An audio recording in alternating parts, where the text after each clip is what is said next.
All right, so we finally made it to day 6 out of 10. So today is my call day. Today is a 24-hour day. Thankfully, the first 12 hours is in the hospital, and then the next 12 hours is going to be at home. Once again, I have a fellow and a resident. We had a pretty bad snowstorm yesterday. Bad for us in Knoxville, Tennessee, but the roads look a lot better. Thankfully, we were well prepared for it this time compared to last year. The roads look amazing, so that's the most important thing is that I and hopefully everyone that comes into the hospital today uh, have been able to get in safely. So we have one new patient to see this morning, and I think our list was up to anywhere between 13 and 15. So we should have a total list of about 16, and kind of we'll discuss some of the cases that we see, and hopefully the day goes well, and then home by 6:30 to 7 p.m. All right, just looked at the list, and we have 14 to see, and that just became 15. We just got a new consult, so I have one to staff, a brand new one to see, and we just got a new one. So there's 3 new ones that I need to see and 13 old ones that we need to round on. It's gonna be an interesting morning, but day 6 of 7, and then tomorrow mostly just rounding on the established patients, and hopefully home by 3 p.m. We'll see. So I started with one of the floors that most of the bypass patients go, people who've had open heart surgery, and all of them are doing well. So one of the things that we're looking for is for them to cough, and for their pains to be more tolerable, for their drains to not draining as much blood, and then with that we can, when I say we, the surgery team can potentially pull that drain off. But with that floor, you also see a lot of different people too. One of them we were seeing for low heart pumping function, known as ejection fraction. We're actually getting another one to see what it looks like, because there's a suspicion that it may be a stressed event, and those ones typically get better with time when that stressor gets better. So next I'm going to another heart floor that just has a mix of everything. A lot of people who've had just heart failure or heart attacks in the past that get put on that floor, versus the other one is just mostly for people who have had open heart surgery and are recovering and have been transferred out of the ICU. Now, the forecast did not call for more snow, and I'm seeing more snow, which makes me nervous because I'm working till around 6-7 p.m. here. And if this picks up, it's not just the snow, it's going to be more ice. And I just don't want to stay, but I don't want to drive dangerously. And it was a little bit dangerous yesterday for one time while on the road, but hopefully there'll be less cars, but still, hopefully the snow actually does not pick up anymore and actually subsides. So I've seen the majority of the patients on the floors. The only ones that I have left are the ones in the ICU. The one that I just saw was for atrial fibrillation, abnormal rhythm that comes from the top part of the heart that can lead to strokes if they're not treated with blood thinners. Thankfully they are. Unfortunately, they continue to have heart rates above 100, but it's less than 120.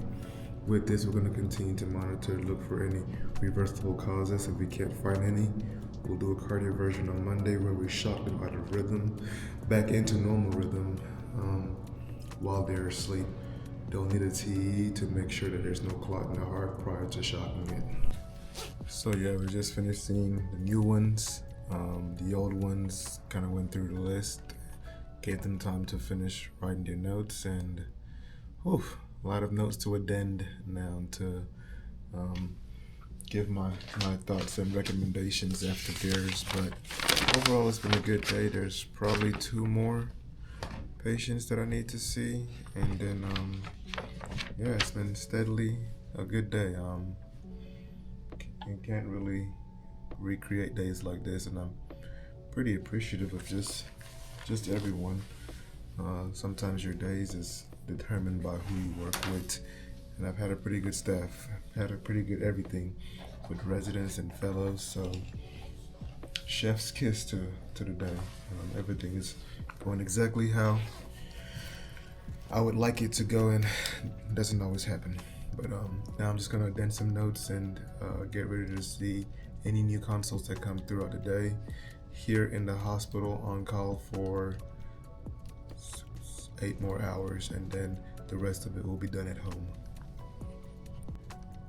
The one thing that's good is that the snowing has basically come to a stop and the roads look good, so I have still about 6.5 more hours in the hospital, but I'm pretty confident that I won't have any troubles going home safety wise, so that's about it. But I have 2 more notes to write, I think. 2 more notes and 2 more patients to see. The day so far is going pretty well. I have no complaints, so hopefully get these ones done pretty quickly, then get home safely. Maybe catch a movie with the wife and kids. Hopefully the wife is doing well. She's also on call. It's rough when both of us are on call. Thankful for our in-laws. All right, I have to go see some more patients. I think I got 1, and it's for, guess what? Atrial fibrillation with RVR. It's the most common thing that we get consulted for.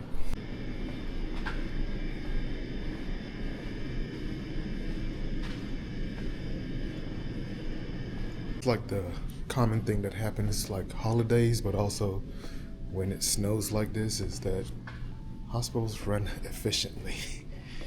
You see only the sickest of the sick people who need to be in the hospital. I'm a fan of it, but of course, it's not gonna make the hospital money, so I'm gonna enjoy this day, knowing that call days are typically not like this, but I'm a fan, and also, looks nice. Sometimes I feel like these patients come in bunches, and feels like today is mostly rhythm issues with atrial fibrillation. I will say that about 60 to 70% of the patients today have had atrial fibrillation. Next one that I'm about to go see in the ER is for atrial fibrillation. That was seen on the Apple Watch, but the rhythm here is normal. So the question is, what do you do? Typically for those individuals, I'll put them on a heart monitor for about 14 to 30 days to see if they have any more episodes of it, because you don't want to give someone that diagnosis, which means they may need to be on blood thinners lifelong if they don't truly have it. And unfortunately, the Apple Watch is not 100% accurate, so more than likely the answer is going to be heart monitor, unless I'm convinced that the AFib that they had on their Apple Watch was real, especially if they have enough risk factors for atrial fibrillation. So one of the things that I'm starting to realize is that you can do both the right thing and the wrong thing at the same time. So we had an individual that was coming in with chest pain, and the chest pain was concerning for possible blockage in our heart arteries. What makes this one difficult is that this individual has history of drug use. So the right thing would be to do a heart catheterization and potentially fix this blockage, but that's actually the wrong thing because of their history of drug use and non-compliance, and basically telling me, if you do this and you have to put a stent in, I will not take my medications. That's the hardest thing to hear, to be able to have an option that could make someone feel better, but you don't do it because you will actually make them worse because they're not going to be compliant with your medications. I was happy that the individual was truthful in telling me that, so that we don't not necessarily waste a procedure, but we don't introduce a potential future complications for it. It's one of the things that I'm learning a lot, is learning how the art of medicine, and it's not just problem fix, it's problem and finding the best solution. Sometimes the best solution is doing nothing. So I am pretty much now done for the day and heading back to get my stuff and then head home. I think the learning lesson that I have for today is just that we have to sometimes look and make sure that we're doing what's right for the patient and not what's right for ourselves. And the reason that I say that is that one of my patients that we were trying to find all the right answers to how can we get him stronger for a procedure,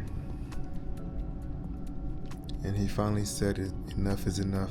I don't want any more procedures to be done, which is the right thing.